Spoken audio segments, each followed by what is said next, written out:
If you want to talk about high-pressure jobs, let's talk about parenting.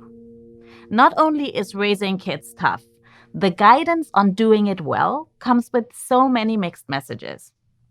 Yuko Munakata wants to ease this child-rearing anxiety with scientific data that sends a more empowering message.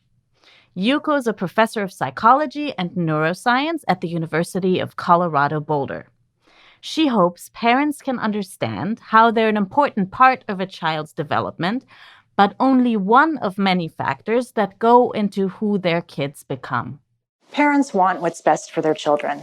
Young and old parents, rich and poor, married and divorced.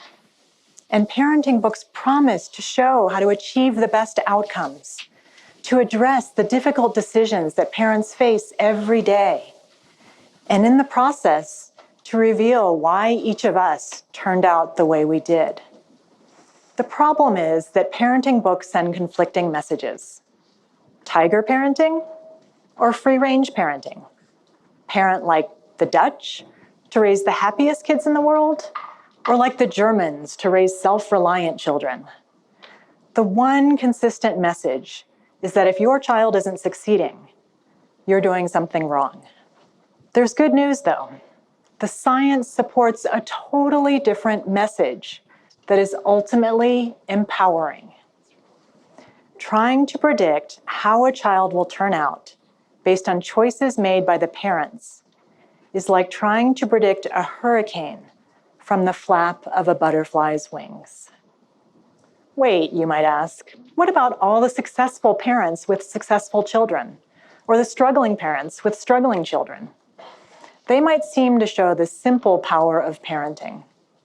But children can be shaped by many forces that are often intertwined, like successful parents, successful genes, successful peers, and a culture of success that they grow up in.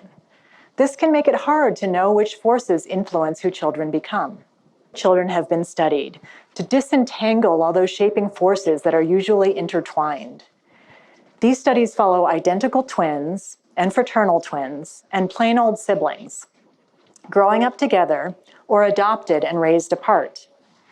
And it turns out that growing up in the same home does not make children noticeably more alike in how successful they are, or how happy or self-reliant, and so on. On the one hand, these findings seem unbelievable. Think about all the ways that parents differ from home to home, and how often they argue, and whether they helicopter, and how much they shower their children with love. You would think that would matter, enough to make children growing up in the same home more alike than if they had been raised apart. One child might find it helpful when her mother provides structure. Her sister might find it stifling.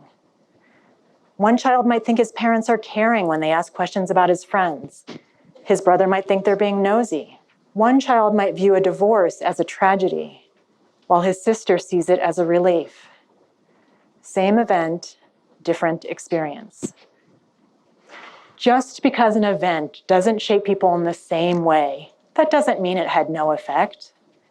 Your parenting could be shaping your children, just not in ways that lead them to become more alike. Your parenting could be leading your first child to become more serious, your second child to become more relaxed, your first child to want to be like you, your second child to want to be nothing like you. You are flapping your butterfly wings to your hurricane children. This isn't how we typically think about parenting. It doesn't make for simple advice. How could parenting books tell people how to raise successful, happy, self-reliant children if the same parenting can lead to different outcomes for children in the same home? So what can we do with this? Stop blaming yourself as if you are in control of your child's path. You have influence, but you don't have control. For anyone who has ever been a child, stop blaming your parents. At least for the idea that you are defined by them. Parenting, I've come to understand, is about loving my child today, now. In fact, for any parent, anywhere, that's all there is. We are not screwed. The science of parents and children, butterflies and their hurricanes, can free people to focus on what is most important and meaningful in our lives.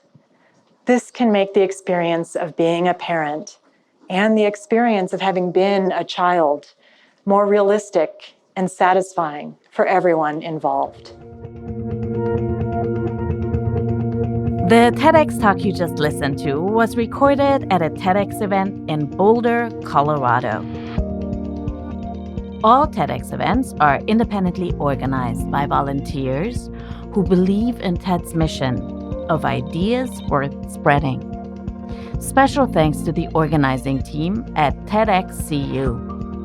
Visit TED.com/TEDxShorts to listen to the full talk and learn more about TEDx Shorts. I'm Atosa Leone. Thanks for listening, and see you tomorrow.